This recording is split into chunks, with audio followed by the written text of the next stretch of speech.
One of the questions that people come to me about all the time is to figure out why it is that they can manifest in one area of their life effortlessly and not in another area of their life. This is very powerful, because just because you can manifest love in your life does not mean you can manifest money in your life. If you can manifest your dream home, it doesn't necessarily mean you're going to be able to manifest your ideal relationship. You can manifest extreme wealth, but then manifest dis-ease in your body. So it is not all one and the same, because the experience that you have as a human is entirely up to you. It's almost like you're setting up your software to be programmed towards a certain experience, and how easily or effortlessly you program it determines how easy or effortlessly you will manifest.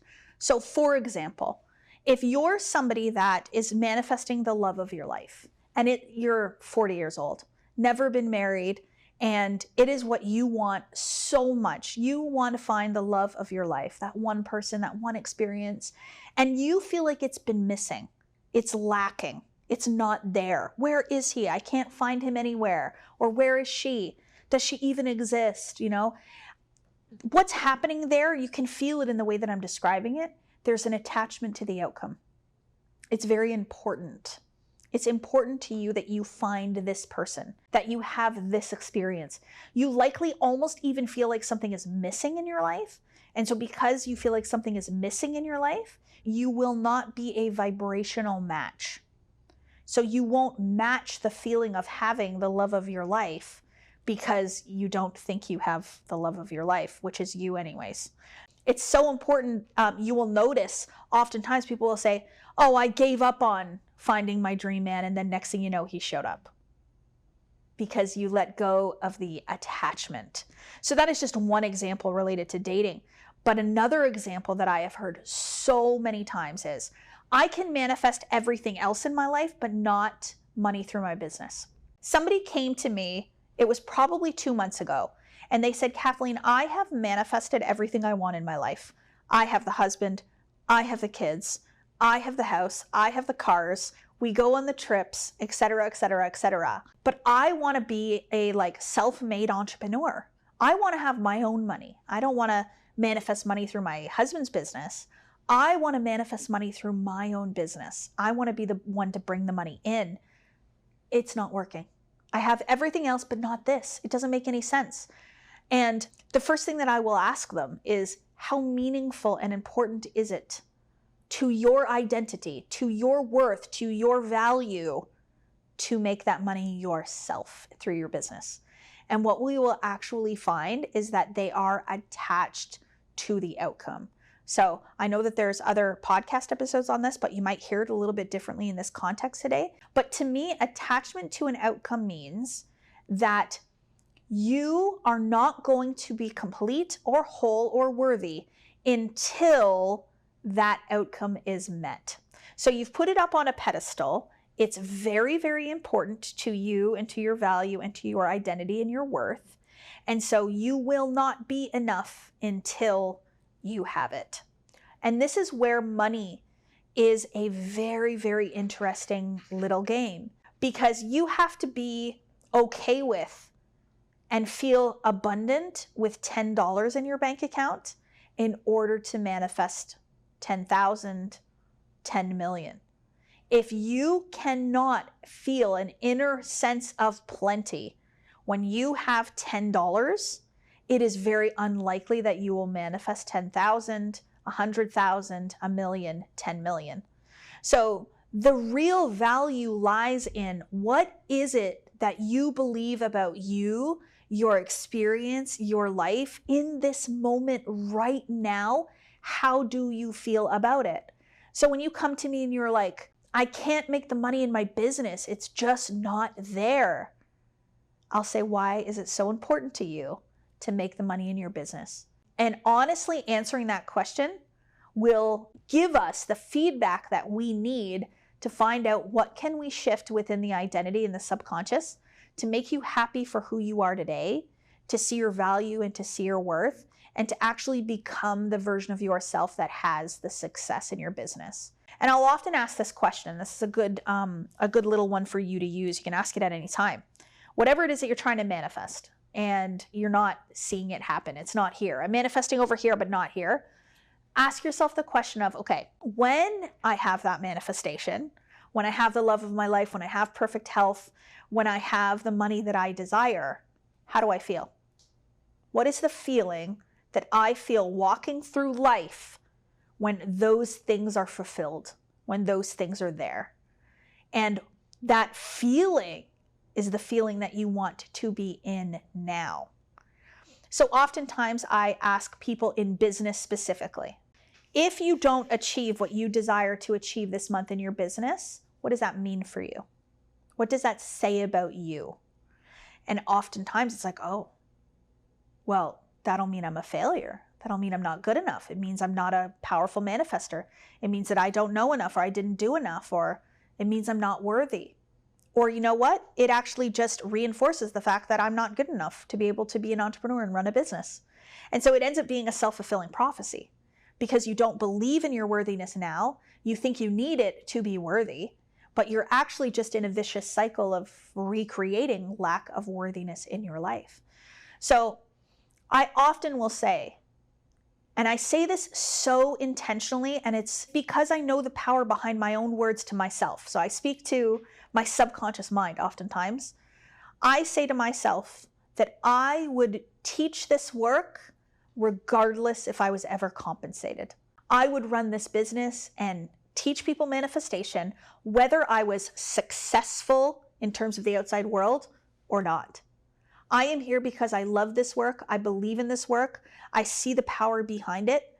And so I express myself every single day from a desire to help people, from a true love of this work, not because Kathleen needs people to like her. Kathleen needs business success so that she feels like a good, productive member of society, not so that Kathleen can sleep at night knowing that she did enough today. Finally, I'm good enough. No.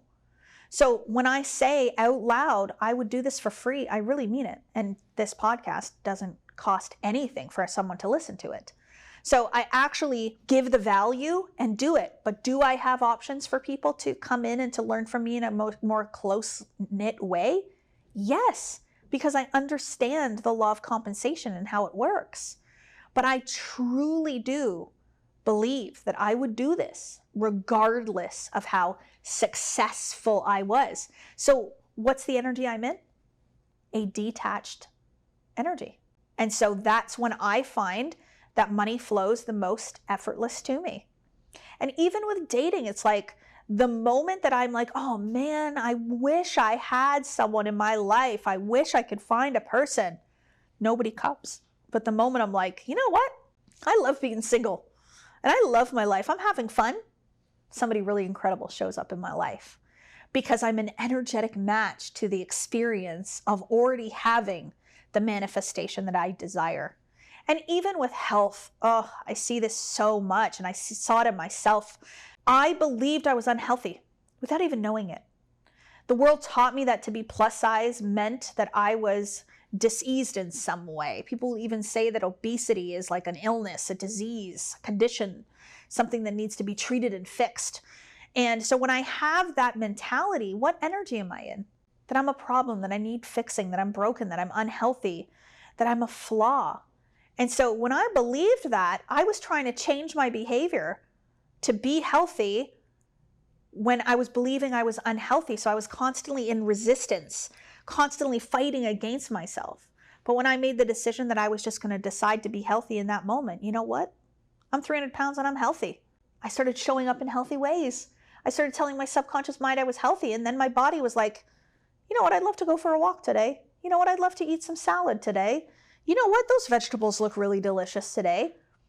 But it was because I started to assume the identity of health, which allowed health to come to me in an effortless way. And so I don't have to fight against myself like I was before. I was in this internal, I want to eat healthy, but I want to eat the donut. And why am I eating the donut when I don't want to eat the donut? It was this fight because it was an old identity not matching the new one I desired to be.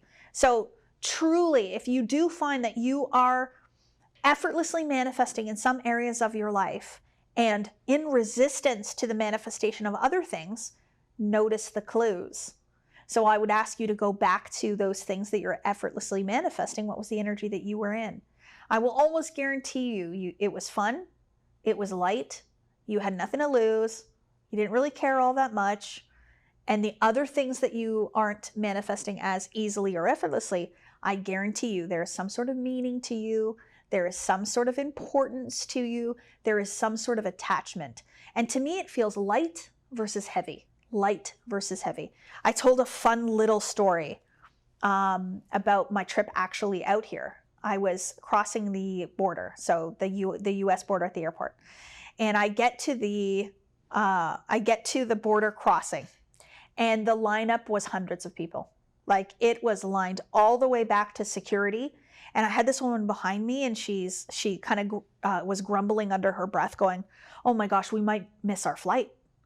I heard what she said, and I looked around and I saw all the people, and we were at the back of the line, and I thought to myself, the 3D world would tell me that I'm probably going to miss my flight. Yeah, I can see that with what she's saying and how long the line is. But I thought, you know what? No, I'm going to get through fast and I'm going to make it happen. So I said to her, watch this. Watch what I'm going to do here. And she was like, okay, thinking I'm crazy. And so I closed my eyes and I visualized that 5 or 6 custom border agents all came in at one time, like a switch of shift or something. I visualized that they all came in at one time, that all the seats filled up, and then the line just was gone within minutes, and we were through the border. And I even visualized me saying to her, see what I did there? And her being like, wow, how impressive. So I did that, felt the feeling of going through and getting through quickly, and I just looked at her and I went, okay. And she was like, okay, what? I said, well, I just did a little visualization. Just wait and see what happens. In under 3 minutes, we were at the front of the line because a whole bunch of customs border agents came all at once and filled up the empty desks and moved the line. It was less than 3 minutes. We were through, literally. And she looked at me like, she was like, I can't even believe what just happened. I'm like, I know, I told you. It's the power of the mind. She was absolutely in awe. And there's another guy overhearing and listening, and he was like, did you just really do that? And I said, yeah, I just did that with my mind. You can do it too. And I know that they're skeptical and they don't quite believe it, but I truly do believe in the power of assuming an energy and a vibration and a feeling of what would you love and allowing that experience to come in. But you know what I didn't do? I wouldn't have been any less of a person if it didn't work out. If the line had have taken 2 hours, I wouldn't have been like, oh man, what a loser, Kathleen. Can't believe that didn't work.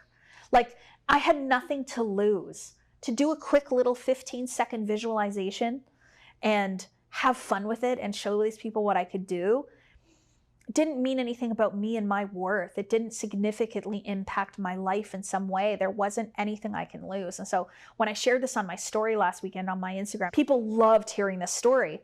And what I said actually on the last slide was, this is the exact same energy that I was in when I manifested my first million, and then the 12 million and the 30 million. Is literally that I've got nothing to lose, might as well give it a go. Oh well, if it doesn't work, who cares? I tried type of energy. And truly that is the power behind manifestation. And so every single one of you can manifest anything you want, and you're doing it right now over and over and over again. So take a look at your life and see all the ways in which you manifest effortlessly. Convince yourself you're a powerful manifester, and let the attachment go to the things that aren't coming through and become light, and you will find that like magic, it'll start to come to you. And you'll be like, oh, Kathleen, this shit works. And that is the most common thing people say to me now is like, this really does work. I'm like, of course, I'm not surprised, because it is the power behind our own thinking.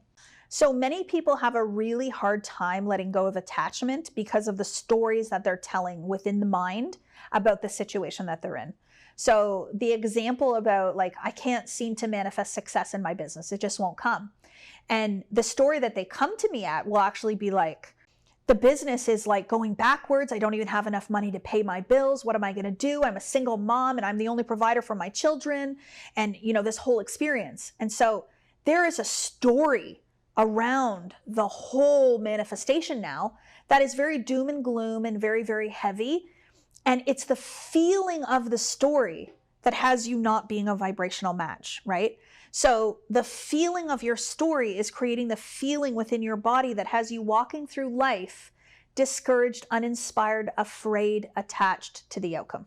So the first thing is to identify what that story is and where did it come from, and is it real and true? Or is it possible that there's another story? Is it possible to reframe it, to see it in a different way? Is it possible to make it not so serious? So something I'll say to myself often is, oh, Kathleen, it's not that serious. Or it's not a big deal. Or who cares? But that type of language is telling my subconscious mind, calm down. And it's telling the nervous system to calm down. Sometimes what I will do too is I will take people to the place where I will actually take them to the worst case scenario. And I take them to the worst case scenario to realize that it's not actually that bad. So I'll never forget, I hope Ricky doesn't mind me sharing this story. Deborah and Ricky, Deborah's on my team. Ricky was taking a program with her at the beginning before she was on my team. And we got onto a Zoom call with Bob Proctor, and Ricky asked a question on his birthday.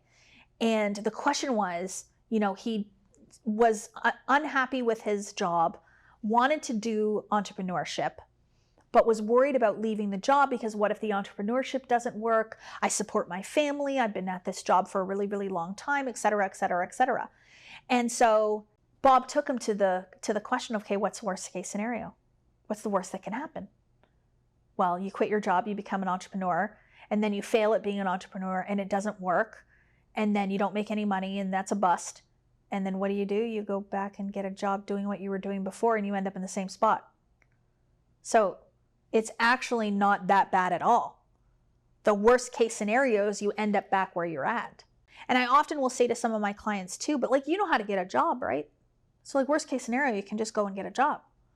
Every single one of us understands that there is a way for us to make money in this world, but you have to choose to want more than what you currently have. And so this is where oftentimes if people are so focused on the story within the subconscious mind, I will ask them to go into la la land. Let's go dream again. Let's go into the fourth dimension. So is it possible that in this moment right now, you don't know how you're going to pay your bills, but is it possible that there's a reality in 6 months to a year to 2 years from now where you have an overflow of money that you're paying your bills easily and effortlessly? Does that potentiality exist? And their inability to see it is what actually keeps them from it.